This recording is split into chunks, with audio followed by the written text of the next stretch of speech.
Welcome back to My Brainwise Coach. So, Cheryl, you've mentioned a couple of things en route that I just want to make certain that our Brainwise listeners get to understand it maybe a little more deeply. You mentioned emotional intelligence. You've mentioned PTP. Can you explain what emotional intelligence is in just a few sentences?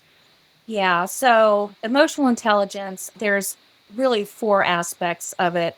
One is self-awareness and my ability to manage what I am self-aware of. So that's self.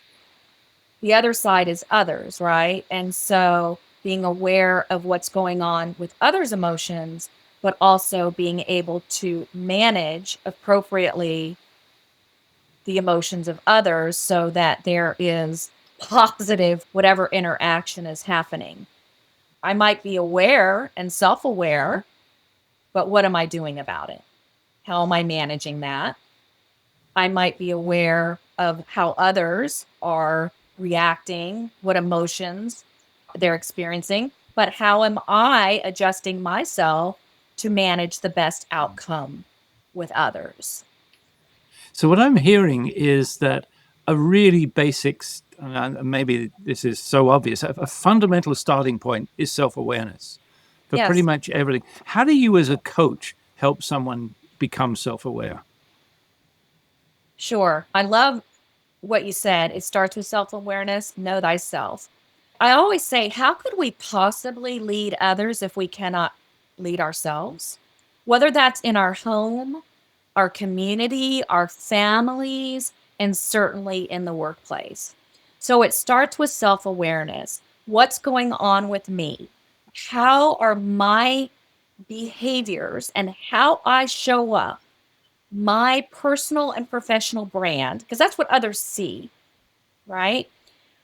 Am I showing up in a way that is in alignment with my values, with the organization's values, to drive the results I'm trying to drive? Again, whether with my family, the team, the organization. I can't possibly, if I'm not first, I might think I'm showing up a certain way, but others are perceiving I'm showing up another way. So truly understanding how I'm showing up, the perception by others, and then doing the work to understand why I might be showing up that way, my belief systems, my mental models, and my threat triggers, which are going to put me into this state, as you guys, as our brain-wise listeners know, this state of fear and threat versus this state of safety and comfort. And all of that is going to have an impact on ourselves and the others around us. I don't think I answered your question quite yet, but there's many different ways through assessments, the mental models work. There's emotional intelligence assessments. There's the personal threat profile assessment. There's the mental models work, which I've already mentioned. 360s are getting the perspective of others, but it might be a scary thing, but I might think I'm showing up one way and I realize there's trends and themes and how others are seeing me show up. So I look at all of these different assessments or the assessment phase as data points to help me or help an individual put together the pieces of the puzzle that is their internal drivers that are driving how they show up to the rest of the world. The iceberg model, right? You guys might, I don't know if you've shared that in previous podcasts, but what do others see above the waterline versus what's driving all of that below the water? Right. And I'm guessing, I'm going back to your story about Scott, but I'm guessing that if he could see all those different things as data, that would have be a way for him to use his strength in terms of how to become more self-aware. That's exactly right. Yeah. Personal threat profile. You've mentioned that a couple of times. Could you double click on that for us? I feel like I should just throw that one right back at you, Phil. We could play tennis here for a while, but it'd be interesting. If I describe it, it's going to take me 2 hours. You describe it maybe a lot simpler.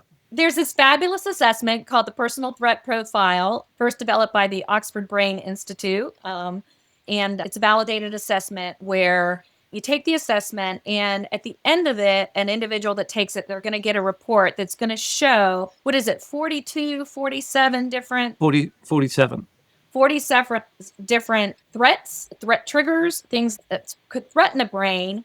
And so we're able to debrief with a client, with the coachee, where their highest threat triggers are. For example, I have a very high need, I've learned, for autonomy. And so if autonomy is threatened in the workplace or even at home, then I'm going to perhaps react in a way that I don't want to react, but that's just my fear. That's my non-conscious brain kicking in, right? That instinctive. So the more we can help individuals understand what is triggering the threat, emotional threat, not necessarily physical threat, then they can connect that with their mental models. There's often huge connection there, and we can understand, oh, this isn't really a threat. This is a story I'm making up right now that I've made bigger than it actually is, right? I think, okay, I wasn't invited to this meeting. So there's this is an example. So there's a executive meeting taking place. 2/3 of the executive team are invited behind closed doors, and Cheryl's not invited to that particular meeting. And Cheryl goes off, I'm making this up, but it's maybe true, right? And then Cheryl goes off to her office.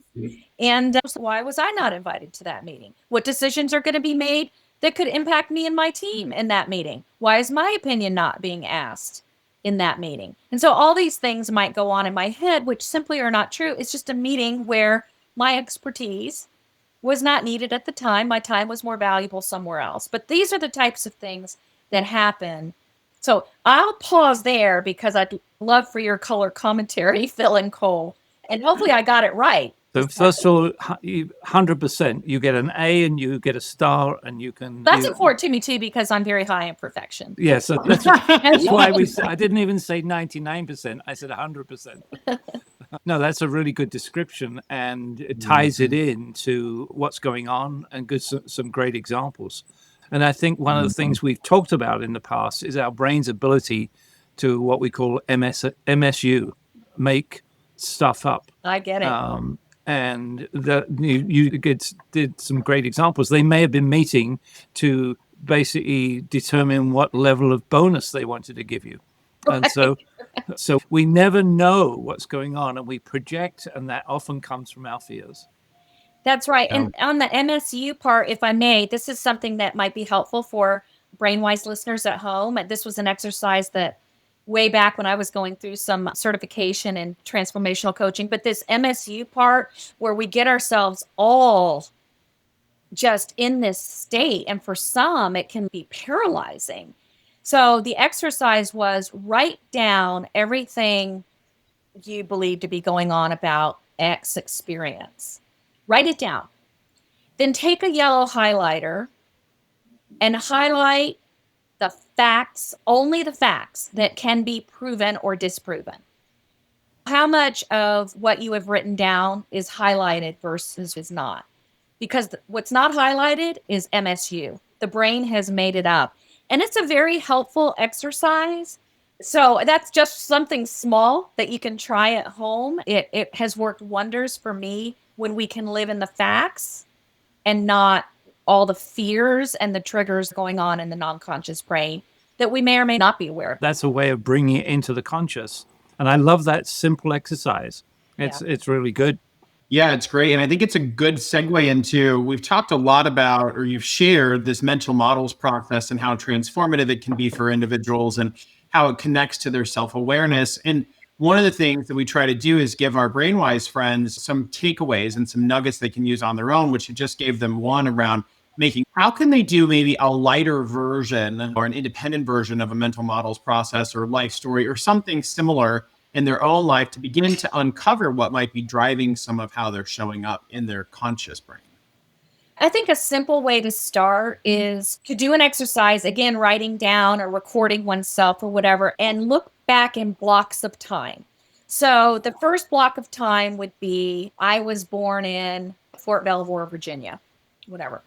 I would describe my mom as, I would describe my dad as, whatever you can remember, however you would describe them. And then you start to look at roles, right? So some people refer to it as family of origin, but what role did, each parent play? What role did I play? Then we start looking at, okay, there's these blocks of time of preschool, which most people can't really remember anything. Some people can. And what are key takeaways from that time? And then you go to elementary school and anything you can remember about social, family, and vivid, more pivotal sorts of memories, right? And then always ask yourself after each block of time, what might my key lessons or takeaways? What was I learning during that time in my life?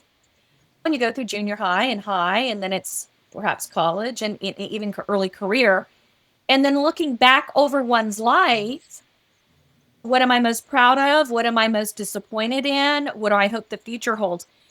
If you can get that written down and then go through it and just begin again, take a highlighter or notes, what seems to be reoccurring. Now, I do recommend having a partner actually do it with you, as I described earlier, because hearing it back in your own words, not having to be the one writing it down, is more powerful because you can get more in your heart and not so much in your head if you have a partner that is doing that with you, someone that you trust and would want to share. And I always tell my coachees, the clients, you are meant to say, you are going to say what you are meant to say. There's no right or wrong. You're going to share what you're meant to share. That's maybe an exercise that folks might want to try at home. I think it's powerful. And I think having the partner or coach is a significant addition to the experience because it also allows you to uncover things that maybe you're blocking yourself from being able to uncover by them asking the right facilitated questions. But I think it's a great small starting point for our Brainwise friends to say, okay, what does my life story look like? And where are those themes that I may be showing up or I have a belief of a certain thing? And I think one of the things we talked about, Cheryl, during our work on that was it served me well up into a point, right? And now there's an opportunity where it's not serving me well anymore. And so what does the reframe now look like? That's exactly right. That will be the second part of the exercise. So if one is able to go through this identification process and say, we'll go back to Scott's high need for control because it's the only way things are going to get done. The next step I say to Scott is, okay, Scott, we're going to draw a line in the middle of the page. This need for control, or else it won't be right. I must control it or it will not be right. It's the only way it will be. How has that served you well? Has it not served you well? And Scott actually lists, right? So you actually list, it has served me very well. I have done excellent work. I have gotten promoted. I have been in charge of my destiny, et cetera, et cetera. Okay, Scott, how has this belief not served you? And equally, the person can come up with, it's caused this, it's caused this, it's causing this. That's the work that we want, coaches want to do with an individual is, okay, continue to let, that belief's not going anywhere necessarily, but you have to reframe it so that the negativity of it and the part where it's not working for you can be reframed to allow yourself grace for it to show up in a way that only serves you, if that makes sense. Right. A couple of things I'd say is, so yes, it's orders of magnitude better if you can have a partner work with you. However, you need that partner to have certain characteristics, because many people will listen and then turn it about their life story rather than yours. Just when you choose a partner, if you're not going to choose a professional coach, when you choose a partner, then look for somebody who's going to be in support of you, not turn it to their story. So your partner really says nothing except ask the questions. There we go. Where were you born?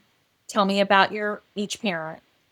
Tell me about each parent's role. Tell me about your role. That's all the partner's doing.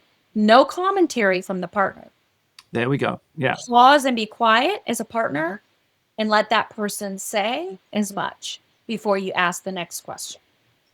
And the other thing I want to check with you, Cole, is that if anybody wants to take this exercise and do it, can we send them a portion of the transcript, which will actually just outline what the exercise consists of? Yeah, it'll actually be in the show notes as a Right. part of the excerpt and the key takeaways. And then there's also a newsletter that goes out on Wednesdays recapping that conversation. It'll be there also. And I think one of the other things is just a quick mention or highlight. If you're married or in a relationship with someone, highly suggest that you don't be the partner that does the work with your spouse or your significant other. Endorse that. Yeah. All three of us on here are coaches. And sometimes I find myself with my husband getting in a space of playing coach when I need to just be spouse.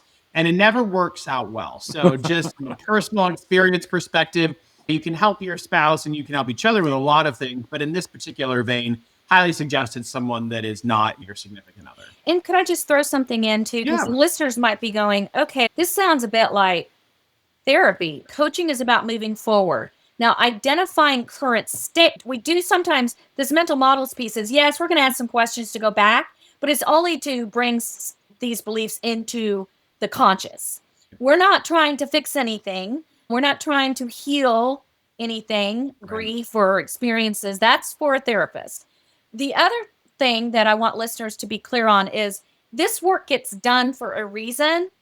It's because these beliefs are driving how we show up in our behaviors. It's like, I often will say, it's like getting on a treadmill. We wake up in the morning, we get on that treadmill, and we just go without even thinking about it. And we do not push the pause or stop button often enough to even say, where am I going? How am I getting there? And am I getting there in the way that I want to get there and show up? So that's how most of us are. We're on this auto and we don't even think about it. So this part happens in the beginning so we can bring it into the conscious.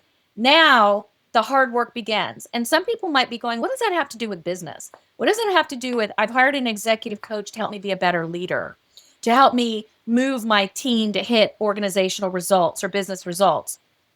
Remember I said, know thyself first, and then you got to know others in order to lead others, in order to drive the future state and align and move together. So there is very much business performance that comes into play in executive coaching, individual, team, and organizational performance component to it. I just wanted to make that clear because some people might say, oh, this sounds soft and fluffy. What does that have to do with driving results? And I think the other thing too is for those who may be feeling that or thinking that, a lot of times it comes with that territory of discussing my story, but we all try to say that, okay, we're going to separate my personal from professional, but that's really just an anecdote. It's not reality. Very often and most of the time, who we are in our personal lives carries into, we don't have two different identities, right? We just have ourselves and we're carrying ourselves there. And so those belief systems that are coming with us are going to drive the results or lack thereof in our professional context. And while it may sound okay that's on the side of the personal or the, as you were describing it, softer, it is driving those professional behaviors and driving the things that are either getting results or not getting results from an organizational perspective, especially as a leader. And so the two are so intertwined because we're one being. Now, one day we're going to talk about multiple characters because I can sure see Phil's brains, the sparks flying off. But we're going to reserve that for another conversation. So stay tuned when we talk about multiple characters, because we may have different ways of showing up, but we are just one person, right? Unless you're Mr. Hyde and Dr. Jekyll from that cartoon story.